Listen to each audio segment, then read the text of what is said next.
Why is the United Arab Emirates backing a genocidal militia? Satellite images and UN reports show the UAE is arming a paramilitary group, which is trying to take over Sudan by force. The country's civil war has displaced 12 million people and left 25 million facing acute hunger. The UAE rejects these accusations, but evidence of its role backing the rapid support forces is overwhelming. So why is it involved? One argument is that the UAE wants Sudan's gold. There are multiple gold mines in Sudan, including here, here, and here. And gold is important to the Emirates. The country has become a gold refining hub, and gold is now its most valuable non-hydrocarbon export. But here's the thing, the UAE already imports almost all of Sudan's gold. What's more, the Emirates has a $500 billion economy, so importing slightly more gold doesn't make much of a difference. Another argument is agriculture. Sudan has more land that could be used for farming than any other African country. That interests the UAE, which is highly dependent on imports. As a desert country, 90% of its food comes from abroad.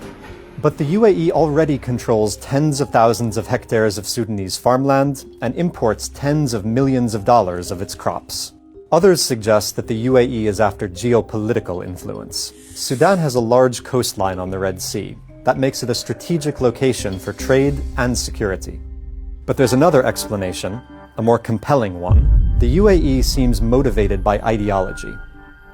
Its president, Mohammed bin Zayed, is fiercely hostile to political Islam. In Sudan, Islamist officers wield power within the army.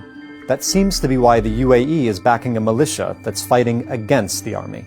It follows a pattern of the Emirates trying to carve out its own sphere of influence, distinct from regional rivals like Saudi Arabia, Qatar, and Turkey. A few years ago, it supported a warlord who unsuccessfully tried to overthrow the government of Libya. It supports secessionists in Yemen. It also backs the leaders of Puntland and Somaliland, two breakaway republics in Somalia. And the UAE is skeptical of the Islamist-led government that has emerged in Syria. But nowhere has its foreign policy had more devastating consequences than in Sudan, where the government accused the UAE of complicity in genocide.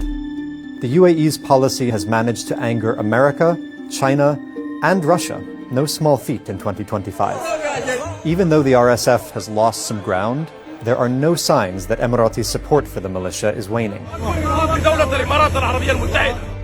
That means its role fueling the world's worst humanitarian crisis looks likely to continue.